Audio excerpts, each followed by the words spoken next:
महाराष्ट्र के स्वास्थ्य मंत्री राजेश टोपे का एक बड़ा बयान सामने आया है। राजेश टोपे ने कहा है कि कोरोना वायरस संक्रमण के कोई लक्षण नहीं होने के बाद भी प्रभावशाली और अमीर लोग अस्पतालों में आईसीयू बेड्स पर कब्जा जमाए हुए हैं। उन्होंने ये भी कहा कि इसको लेकर स्वास्थ्य मंत्री ने अधिकारियों को सजग रहने को कहा है। आपको बता दें कि स्वास्थ्य मंत्री राजेश टोपे का ये बयान उस वक्त आया है जब महाराष्ट्र के अस्पताल बेड और एम्बुलेंसेस की कमी में जूझ रहे हैं।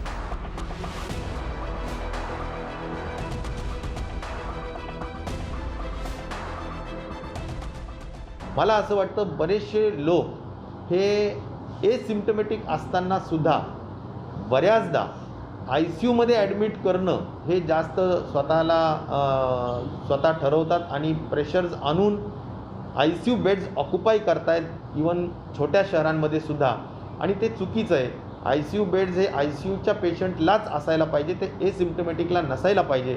पण दुर्दैवाने काही श्रीमंत लोक जे अफोर्ड करू शकतात ते लोक आयसीयू बेड्सवर जाऊन बसतात आणि त्यामुळे सुद्धा आयसीयू बेडच्या संख्येची कधी कमतरता भासते। मला वाटतं याच्यामध्ये व्हिजिलंट राहावं लागेल, जागरूक राहावं लागेल कलेक्टर्स आणि कमिशनर्सला, की जेणेकरून त्यांनी आयसीयू बेड्सवर एसिम्प्टोमॅटिक पेशंट्स बसवणं किंवा असणं हे त्यांना थांबवावं लागेल, याला प्रतिबंध करावा लागेल।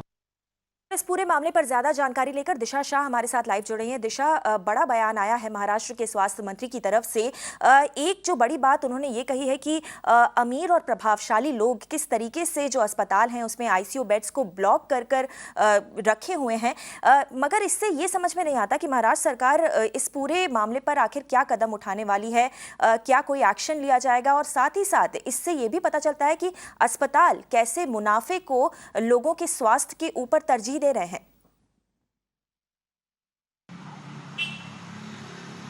जी बिल्कुल गौरी, आपने एकदम सही कहा। और ये जो हेल्थ मिनिस्टर राजेश टोपे का स्टेटमेंट और बयान जो सामने आ रहा है वो एक जर्नलिस्ट की जब कल मृत्यु हो गई थी पुणे में, 42 ईयर ओल्ड जर्नलिस्ट की, तो उनको एंड मोमेंट पे प्राइवेट हॉस्पिटल में बेड नहीं मिल रहे थे और इसके लिए उनको पुणे की एक जंबो फैसिलिटी में भर्ती करना पड़ा जहाँ पे वेंटिलेटर की सुविधा नहीं थी। और जब उनको प्राइवेट हॉस्पिटल में एटलीस्ट 10-12 घंटे के बाद एक बेड की उपलब्धि हुई तो एम्बुलेंस नहीं था उनको एक जगह से दूसरे जगह लेके जाने के लिए। और इसके लिए राजेश टोपे का ये स्टेटमेंट ये केस के रिलेटेड सामने आया है कि जो रिच पीपल होते हैं, जो अमीर लोग होते हैं, वो प्राइवेट हॉस्पिटल्स के आईसीयू बेड्स जो है वो ऑक्यूपाई कर लेते हैं और इस वजह से जिनको एक्चुअल में ज़रूरत होती है उनको वो टाइम पे बेड्स नहीं मिल पाते। तो इससे दो चीज़ें सामने आती है गौरी। सबसे पहले ये कि प्राइवेट हॉस्पिटल्स पैसे कमाने के चक्कर में, चाहे वो एसिम्प्टोमेटिक हो या चाहे एकदम से छोटे से भी सिम्टम्स क्यों ना हो, वो लोगों को भर्ती करते हैं बिना कुछ देखे कि उनको आईसीयू की ज़रूरत है या नहीं।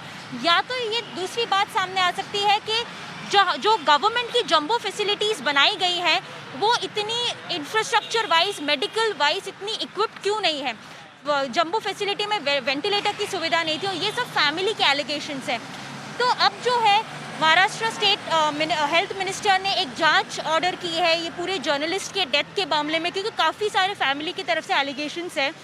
ये जंबो फैसिलिटी में सुविधाएं अच्छी नहीं थी, एम्बुलेंस के लिए उनको घंटों तक इंतज़ार करना पड़ा और वो भी एम्बुलेंस में ना ही वेंटिलेटर सपोर्ट था ना ही ऑक्सीजन की फैसिलिटीज़ थी। तो अब जो है पुणे डिविजनल कमिश्नर से एक रिपोर्ट मांगी है ये पूरे जांच के ऊपर कि किस वजह से ये जर्नलिस्ट को जो सही टाइम पे ट्रीटमेंट मिलना था वो नहीं मिल पाया और उसके बाद मृत्यु हो गई है।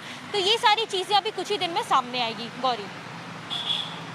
जी शुक्रिया दिशा इस पूरी जानकारी के लिए। तो दिशा, जिस मामले के बारे में बता रही थी, पुणे में ये जो मामला सामने आता है उसके बारे में अपने दर्शकों को जानकारी देते थे। पुणे में एक शख्स की मौत के मामले में महाराष्ट्र सरकार ने जांच के आदेश दिए हैं। 42 साल के पांडुरंग रायकर कोरोना संक्रमित थे। व्यक्ति की मौत के बाद परिवार वालों ने आरोप लगाते हुए कहा कि उनका बहुत समय तो एम्बुलेंस के इंतजार में ही चला गया। और इसके अलावा परिवार ने यह भी आरोप लगाया है कि इंजीनियरिंग कॉलेज में न्यूली सेटअप जंबो फैसिलिटी में पीड़ित को भर्ती कराया गया, जहां पर वेंटिलेटर सपोर्ट के अभाव में तबीयत बिगड़ने के बाद परिवार प्राइवेट अस्पताल में उस शख्स को भर्ती कराना चाहते थे।